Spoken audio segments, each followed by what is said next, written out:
with us right now, a guy who probably has one of the coolest last names in recent memory of podcast guests, Robert Clinkenbeard. I love it. We were just joking. It does. It sounds like a, kind of like a pirate name. Yeah, and I thank you for saying it correctly. I get so many people try to or butcher that last name, and so thank you for saying it correctly. Yeah, so it's a Scottish origin. It's actually from Holland or Germany originally. Oh, okay. That's where my dad's parents are from. But yeah, it's just, I think it's changed when it came across into the States, the first immigrants. And but yeah, it's unusual. We were the only ones in the UK that had that last name. So pretty unique. It's great. It's great branding now that you're in business for yourself. That's true. Yeah, good point. So speaking of your business, you're the owner of the Radix Group. You're also a podcast host, The Commercial Landscaper. Robert, give us a kind of a 411 on your work and what you do. And of course, you're also an author of the Iron Man Mindset for Entrepreneurs, which we'll get into that as well. But yeah, give us an overview of what you do with the Radix Group. Yeah, so I moved across here from the UK back in '99. I set up my own landscape company back in 2001, sold that business in 2016. And then like a lot of business owners, you go through a lot of mistakes and challenges. So I thought, well, what better than to go back and give back to the business community by, becoming a business coach. That's what I do now. I go into different companies all throughout the US and Canada and just help them to level up, stretch their goals a little bit higher, and hopefully make some less mistakes along the way. So if somebody is in business, they're doing good business, what leads you to believe that they're not setting, or why might you be able to help them discover that they're actually not hitting their potential?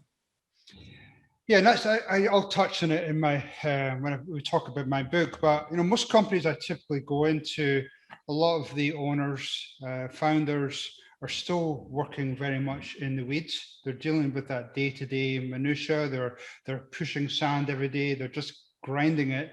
And when I start to go in and start to challenge them a little bit more, I'll just try to elevate them out of the business so they can actually start working on it. And what usually happens once we put a lot of things in place, including staff and some structure, usually we'll find that we can start setting our sights a lot higher in 5, 10, 15 years. And usually I found that really successful if the owners are willing and open to listening and learning. Yeah. So obviously you've competed in Ironman. Yes. So I used to play I would hope so, right? No, just a big spectator. Yeah, I just sit on the sidelines. I don't have the Iron Man mindset, but you should have it. I mean, I used to play a lot of, I'm a big competitive guy. I used to play a lot of soccer, football. I used to play a lot of rugby. And then when my body started to, push back a little bit as I got a little bit older, I moved into doing triathlons. So when I first started doing some smaller triathlons, some sprints, some Olympics, and I was a terrible swimmer. And I just, it goes back to the point I made a minute ago where I just started to I had that triathlon tribe around me and they kept saying, well, when are you going to do an Ironman? I said, well, I can't swim. I can swim 200 meters or whatever. And eventually I was pushed into and coached into a place where I did my first Ironman back in 2009 in Arizona. And I haven't looked back. It's really just pushed me to the point where, you could, if you set your sights on something, then you can pretty much achieve whatever you want to do. Yeah. Yeah. All right. So help me out. If you and I were visiting and I'd say, well, Robert, business is pretty good. I'm working really hard right now. I feel like I want to be Scotty right now. It's like, I can't give her any more, Captain. I love it. I love the accent. Terrible, huh? It's when Americans try to do Scottish accents. You can get away with that. So you can get away with that. Yeah. So, all right. So what do I do if I say, well, look, I'm already putting in 60 hours a week. I don't want to work more than 60 hours a week. How can I, what should I be doing? I mean, the first question I'd be asking is, are you busy or are you being productive? I would say, yeah. And part of it, I think I wonder too, and let's talk about this, right, is patience, right? Because I feel like my time is absolutely exactly what I should be doing. But, and I've run marathons before, right? It's just, that's one thing that I learned about the difference between a sprint and a marathon is, well, I'll let you talk about it because I'm sure you go into that. Because I'd say that's where I'm at right now, right? Is like I've done the projections, like I'm so excited about where we're at, but right now I'm in the grind. I don't want to say the grind, but I'm absolutely like I'm in this, right now for me personally, like in this 90 day where it's a big push. Now I get to the end of the 90 days and I'm so excited about what that means. But right now it's kind of, I don't want to say the sucky part, but it's absolutely the part where, I'm paying the dues. No, and that's the challenge a lot of people face is that, they're in that grind, or, up to their eyeballs, they're coming out every single day exhausted. And I start to challenge them. I said, well, do you have a good team beneath you? Do you have a leadership team that can help you out? Are you delegating all the tasks that you need to do? Are you empowering your people? And that's the challenge I faced in my business, is that I felt as though when I had 350 employees and my door was like this revolving door, and I used to get out of work every single day exhausted, just mentally drained. And then I start to say, well, am I doing the right thing for me? Am I doing the right thing for them?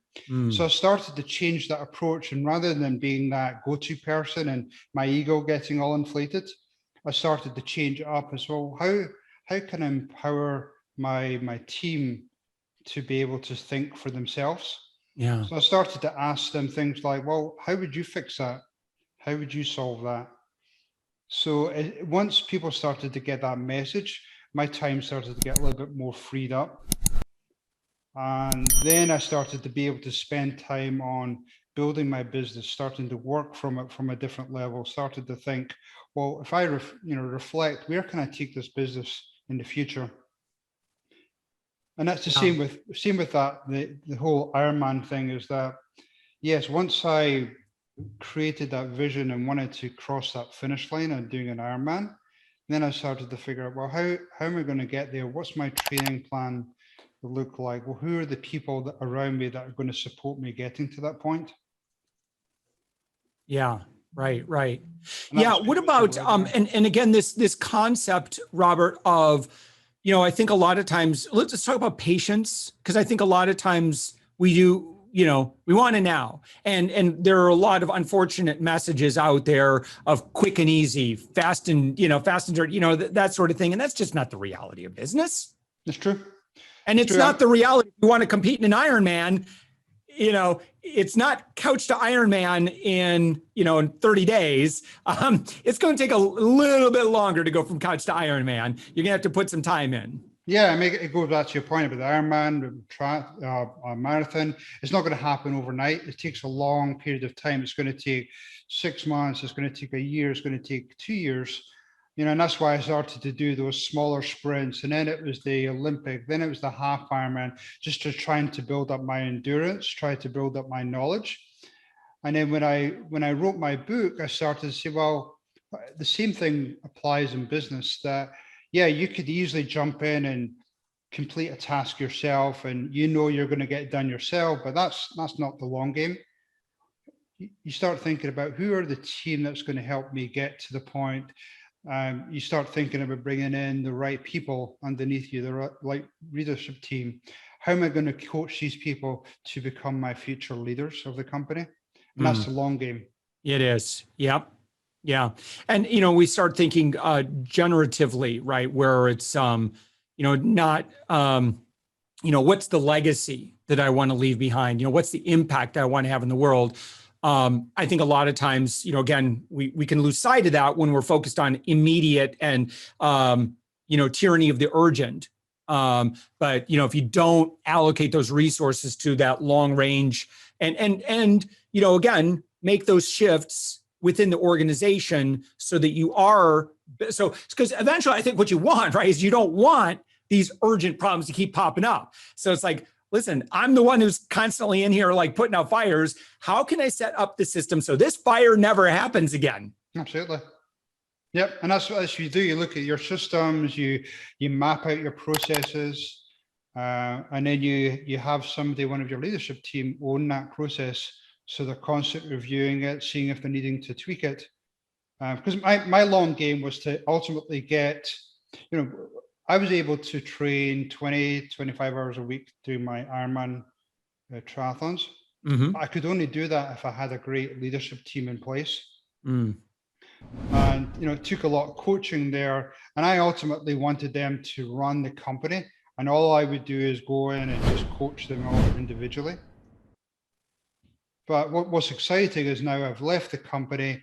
I think I instilled that entrepreneurial spirit in them, that leadership, because a lot of them have now left and created their own businesses.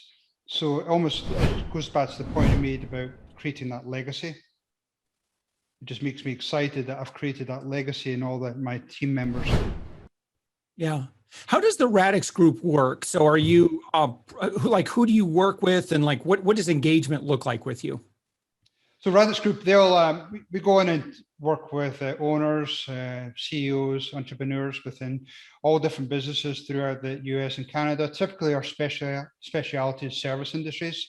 And then we'll go into the company, we'll ask a lot of questions, we'll uncover the good things going on, some of the warts within the company, and then we'll come up with a game plan, a roadmap, and how we're going to overcome some of those challenges. Because a lot of companies will have relied on the same people in the company, the same systems to get to a certain point, but then a lot of the time they'll either dip down or they'll plateau. So our goal is to try and work with companies over, long-term engagements to take the company up to the next level. And that could be around changing people, looking at their cash flow, looking at their strategy. Do they have the right strategy? Or maybe it's just simply they're just not executing. People really struggle with the execution part. So we'll just come in with our unique systems and processes to help them scale up their business. Yeah.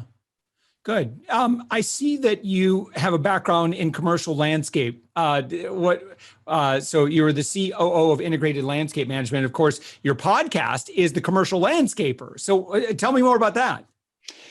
Yeah, so I just, same thing. I just love talking to people. I love, there's so many things going on in the industry and in the marketplace, is that why not? And people are, especially business owners, are happy to share their experiences. So I thought, well, why not create a platform to allow people to come on the show and we talk through some of the trends, some of the solutions, some of the best practices, so that all the community get elevated up. So I've now been doing my podcast now for probably 9 months now. Mm-hmm. But that all stems from when I owned my business. As I say, I had 350 employees.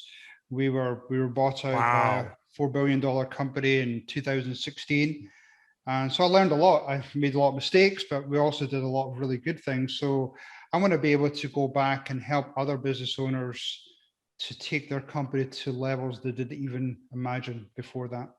Because when I went into business, first of all, I was thinking, maybe we'll get to 1 million, 2 million, but we just, we excelled at that. As I said earlier, I'm pretty competitive. So once I got into that rhythm, that groove, and we found a real good solution, then we really took it to town. Yeah, excellent. All right, good. So now tell me about, you mentioned this already. We just have like a few minutes left. The Ironman Mindset for Entrepreneurs. I assume the book is available on Amazon? Yeah, on Amazon. It's on my website, the radixgroupllc.com. Mm-hmm. I'm even happy to send your listeners a sample copy of some of my paragraphs within my book. And, they could text me 33777 with the word Radix, and happy to give your listeners a copy.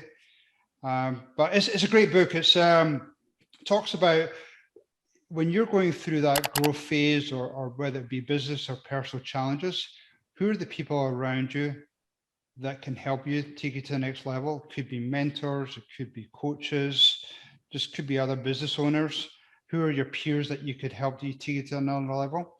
Mhm. And then the other thing I really go into deep on is, finding the right people in the company, taking your time to identify your future leaders in the company and coach them, taking them through that personal development plan and work with them closely so that, you could put their trust in them. You could release control to them and allow you to go into different business pursuits, spend more time with the family. So really invest in the people within your company. Yeah. Yeah, excellent. So again, that's Iron Man Mindset for Entrepreneurs is the book. And your website is the Radix Group LLC. So that's Radix, RADIX LLC.com. Where did the name Radix come from? It's Latin for tree roots. So when you think about companies, they need that strong base, strong foundation. So again, me being a landscaper, trees have this great anchor. So yeah, that's where it came from. Yeah, excellent, excellent. All right, good deal. Well, listen, Robert Clinkenbeard, your website, the Radix Group LLC.com. Go get the new book, The Iron Man Mindset. You got any friends in the commercial landscaping business? Send them to Robert's podcast, the Commercial Landscapers Podcast. But looking at your guest list, I'd say there's a lot of, it doesn't matter what kind of business you're in. Those are some good guests you've had. Yeah, I love hearing business owners. I mean, every company's got similar challenges. People issues, cash flow, execution strategies. So why not hear from other similar entrepreneurs? Yeah. Apply that to your business. Hey, if you're open, I'd love to be a guy.